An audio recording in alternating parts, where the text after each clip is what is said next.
जय सिया राम। अष्ट सिद्धि नौ निधि के दाता, असवर दीन जानकी माता। हनुमान जी अष्ट सिद्धियों और नौ निधियों के दाता हैं। दीपावली काफ़ी करीब है। बहुत सारे भक्तों की जिज्ञासा है कि महालक्ष्मी की आराधना के साथ साथ हम हनुमान जी को कैसे प्रसन्न करें, क्योंकि हनुमान जी की पूजा आराधना से माँ सीता प्रसन्न होती हैं, महालक्ष्मी प्रसन्न होती हैं और घर धन धान्य से भर जाता है। आज इसी विषय पे बात करेंगे। ज्योतिषाचार्य आशीष कुमार जी, स्वागत है आपका। जय सिया राम। जय सिया राम। सभी के हृदय में विराजते हनुमान जी को मेरी राम राम। जी, वैसे तो आपने इससे पहले जी एक वीडियो में काफ़ी विस्तार से आपने चर्चा की है कि हम दीप किस प्रकार से प्रज्वलित करें, जी क्या उसका विशेष महत्व है। आज आप भक्तों को बताएं कि किस प्रकार से दीपावली की रात्रि में हनुमान जी की आराधना किया जाए। जी देखिए, समय समय पर हमारे बहुत सारे दर्शकों की जिज्ञासा होती है कि हनुमान जी का कोई ऐसा मंत्र या हनुमान जी की कोई ऐसी पूजा विधि या कोई ऐसा प्रयोग उपाय हमें मिल जाए जिससे जो हमारे जीवन में संकट आ रहा है, जो हमारे जीवन में परेशानियां आ रही हैं, जो हमारे जीवन में बाधाएं आ रही हैं, उनसे हमें मुक्ति मिल जाए। आज मैं आपको, समय नज़दीक है, दिवाली की ज़ोरों शोरों से तैयारी चल रही है और हमारे भक्त तैयार हैं दिवाली पूजन के लिए। लेकिन अब हमारे सभी हनुमान भक्त भी तैयार हो जाएं, क्योंकि लक्ष्मी गणेश जी की पूजा के साथ साथ इस बार आपसे हनुमान जी की पूजा भी विशेष रूप से कराएंगे। वैसे हमने जो एक अपने वीडियो में बताया है, एक वीडियो में हनुमान भक्ति एस्ट्रो पर वो डला है, उसका लिंक आपको डिस्क्रिप्शन बॉक्स में दे दिया जाएगा। आप उसको विशेष रूप से देखें, आपको संपूर्ण जानकारी दीप कैसे प्रज्वलित करें आपको मिल जाएगी। लेकिन इस बार आपको कुछ विशेष विधि करनी है, वो मैं आपको बताने जा रहा हूँ। आप उसको ध्यान से सुनने का प्रयास करें या कहीं उसको नोट कर लें, लिख लें। आप जब दिवाली वाली रात्रि आप लक्ष्मी गणेश जी की पूजा करें तो सबसे पहले आप अपना पूजन कर लीजिए, जैसे आप करते हैं या जैसी भी विधि आप जानते हैं। हम ईश्वर को सभी प्रकार से जो हमारे द्वारा की हुई पूजा है वो प्राप्त होती है और वो फल भी देते हैं।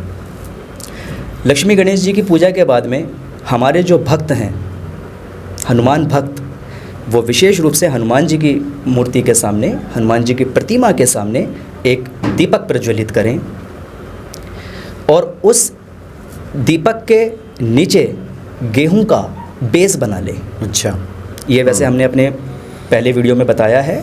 अगर हमारे दर्शकों ने वो देखा तो वो समझ जाएंगे, नहीं तो मैं एक बार समझाने का प्रयास करता हूँ। गेहूं का बेस बना लें और उसके ऊपर उस दीपक को प्रज्वलित कर दें। लेकिन ध्यान रखें हमारे दर्शक कि वो जो दीपक आप बनाएंगे, वो दीपक में जो बाती लगाएंगे वो बाती कलावे की हो, यानी लाल रंग की बाती लगाएं। कहते हैं ना, लाल देह लाली लसे। तो लाल कलर का उपयोग यदि हम हनुमान जी की पूजा में करते हैं या लाल दीपक या लाल बाती का प्रयोग करते हैं तो वो ज़्यादा महत्वपूर्ण हो जाता है। एक बड़ा दीपक लें, उसमें तेल डालें, सरसों का तेल भरें और उसमें आप लाल रंग के कलावे की बाती बना करके लगा दें। और पहले से ही आप 11 पुस्तक कम से कम हनुमान चालीसा की अपने घर में ला करके रखें और उनको हनुमान जी के समक्ष रख दें। उसके बाद में थोड़ी देर राम नाम का जाप करें। फिर अपने अपने तरीके से, मशीन नहीं बनना है, मशीन की तरह से हनुमान चालीसा इस दिन नहीं पढ़ना आपको। चाहे आप 3 बार हनुमान चालीसा का पाठ करें, लेकिन मशीन नहीं बनना है। धीरे धीरे उसके अर्थ को समझते हुए 3 बार हनुमान चालीसा का पाठ करें और फिर थोड़ा सा राम नाम का जाप करें और कम से कम 11 मिनट हनुमान जी का ध्यान करें।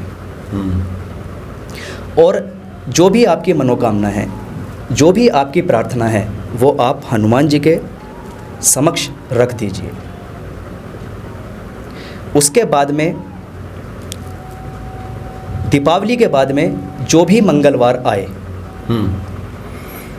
उस मंगलवार वाले दिन आप थोड़े लड्डू लें, हनुमान जी का चोला लें और थोड़े से पुष्प ले जाएं, फूलों का हार ले जाएं और वो जो हनुमान चालीसा है वो अपने साथ ले जाएं।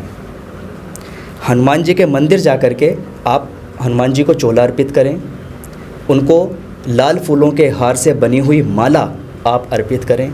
कोशिश करें कि अगर वो फूलों के हार का धागा भी लाल मिल जाए, या उसको तोड़ लीजिए, आप उसको लाल धागे में एक एक फूल को अपने हाथ से पिरो लीजिए और उसका लाल धागे में पिरो करके हार बनाइए और हनुमान जी को अर्पित कीजिए। उसके बाद में घी का दीपक लगाइए और हनुमान जी को लड्डू का भोग लगाइए, हनुमान चालीसे का पाठ कीजिए और भोग लगाने के बाद में जो वो लड्डू का प्रसाद है वो लड़कों को बांटिए। अच्छा। और वो लड़के ऐसे हों, कोशिश कीजिए आप, और इसमें भी आपको कोई भ्रम करने की आवश्यकता नहीं है, कोई भेद करने की आवश्यकता नहीं है, कोई कंफ्यूज होने की आवश्यकता नहीं है। अगर बड़े भी मिल सकते हैं तो आप उनको भी दे सकते हैं, लेकिन कोशिश करें कम से कम 3, 5 या 7 जो बच्चे होते हैं 9 साल की उम्र से 11 साल तक बस मैक्सिमम, आप कम से कम 3, 5 या 7 की संख्या में उन लड़कों को, बच्चों को आप वो लड्डू का भोग लगा दीजिए। आप उनको लांगुर समझिए और बस हनुमान जी से अपनी आप प्रार्थना बोल ही देंगे, प्रार्थना आप अपनी मांग ही लेंगे। और फिर जो वो हनुमान चालीसा की 11 पुस्तकें हैं वो भी आप मंगलवार के दिन ये सब प्रक्रिया करने के बाद में, पूजन करने के बाद में आप बांट दें। जैसे आप प्रसाद बांट रहे हैं, लड्डू बांट रहे हैं, ऐसे ही आप हनुमान चालीसे की 11 पुस्तकों का वितरण भी कर दीजिए। आप ये प्रयोग करके देखिए, आपको जो लाभ मिलेगा आप उसकी कल्पना भी नहीं कर सकते, क्योंकि विशेष दिन है ये राम के रस को अपने अंदर उतारने का। राम जी का आह्वान करते हैं हम, और दीपावली का दिन है, दीपों का दिन है। आपकी ज़िंदगी इस दिन ज़रूर रोशन होगी यदि आप इस विधि को अपने जीवन में अपनाते हैं और जिस प्रकार आपको बताया गया है इस प्रकार सुव्यवस्थित तरीके से आप इस प्रयोग को अपने जीवन में अपनाते हैं। बहुत सारे कष्टों से आपको मुक्ति मिलेगी, बहुत सारे आपके जीवन की दुविधाएं दूर होंगी, आपको जो सुकून मिलेगा आप करके देखिएगा, आपको बहुत अच्छा सुकून मिलेगा। और जो ये बीच बीच में जो स्पीड ब्रेकर आ जाते हैं जीवन में, क्योंकि मनोकामना बोलने के लिए मैंने बोला है, आपकी जो भी मनोकामना है बस वो आप हनुमान जी के चरणों में रख दीजिएगा। अगर आपके मन में शंका है, संशय है, किसी ने ऐसा कहा, किसी ने वैसा कहा, कोई ऐसा कह रहा था, मैं कह रहा हूँ अगर थोड़ी बहुत ऊपर नीचे भी चीज़ें हो जाती हैं, मान लो मैंने आपको कहा कि आप लाल रंग की बत्ती लगाइए और आपने मान लो रुई की बाती भी लगा दी है, उसमें भी संशय करने की आवश्यकता नहीं है। उसको भी आप भगवान का प्रसाद समझ के और कर दीजिए, आपको उसी से रिजल्ट मिलेगा। लेकिन अगर आप अपनी बुद्धि के अंदर चंचलता लाएंगे, भ्रम लाएंगे, भेद करेंगे, विश्वास नहीं करेंगे, तो कहीं ना कहीं दिक्कत होती है। और आपके मन में फल तो मिलता है आपको, लेकिन आपके मन में वही चलता रहता है कि हमसे ये गलती हुई है, और वो गलती आपको जीवन में कुछ सोचने नहीं देती, आपको आगे नहीं बढ़ने देती। आप बहुत कुछ चीज़ें कर सकते हैं, हर व्यक्ति के अंदर इतनी सामर्थ्य होती है, इतनी ऊर्जा है, यदि वो सही समय पे अपनी ऊर्जा को समझ ले तो वो जीवन में बहुत कुछ कर सकता है। ईश्वर ने मानव शरीर को बनाया ही शक्ति से परिपूर्ण है, लेकिन हम कई बार खुद पे ही विश्वास नहीं करते, भगवान तो बात की बात है। तो ये जो छोटे छोटे से भेद हैं आप इनको हटा दीजिए, और कम से कम मेरी बताई हुई बातों पर, मैं जो आपको प्रयोग बताता हूँ, अगर कोई चीज़ इधर उधर भी हो जाती है तो या तो आप फ़ोन करके पूछ लें, और मैं ज़्यादातर लोगों का प्रयास करता हूँ कि प्रश्नों का उत्तर दे सकूँ। उसके बाद में भी अगर कोई चीज़ इधर उधर हो जाती है तो बिल्कुल टेंशन फ्री होकर के आप बस भक्ति कीजिए, शांत रहिए, सहज भाव से पूजा कीजिए, और दीपावली पर इस प्रयोग को करके देखिए, आपको आनंद आ जाएगा। कई बार बातें बड़ी छोटी और बड़ी आसान लगती हैं, और बातें सारी ही आसान होती हैं। जिसको पता है उसके लिए आसान होती है, जिसको बता रहे हैं उसके लिए मुश्किल होती है। कई बार व्यक्ति को हम जब बातें बताते हैं तो वो अपने हिसाब से भी ग्रैब करता है कि भाई ये चीज़ है तो ये चीज़ अच्छी रहेगी, लेकिन ऐसा नहीं है कि कोई पर्टिकुलर चीज़, कोई विशेष चीज़ ही या विशेष जानकारी आपके लिए कोई आपके जीवन में बड़ा बदलाव या ज़बरदस्त लाभ लाएगी। आपको जो बताया जा रहा है यदि वो आपके जीवन में सही बैठ रहा है, आप उसको अपने जीवन से जोड़ करके देख रहे हैं, तो बस आप उसमें से एक चीज़ उठा लीजिए और बाकी सब भूल जाइए। सहज भाव से बस उस उपाय को आप कर दीजिए, आप देखिए कैसा आपको फल मिलता है, लेकिन सहज भाव से, शांत मन से, विश्वास लेकर के। तो कोई संशय नहीं आपके मन में होना चाहिए, कोई भ्रम नहीं होना चाहिए। तो दीपावली की रात्रि में महालक्ष्मी की आराधना के साथ साथ आप हनुमान जी का भी पूजन कीजिए इस भांति, और पुस्तक वितरण का वैसे भी विशेष महत्व है जी, आप ये कीजिए, निश्चित तौर पे हनुमान जी कृपा करेंगे। आपने तो काफ़ी विस्तार से सब चीज़ें बता दी हैं। बिल्कुल।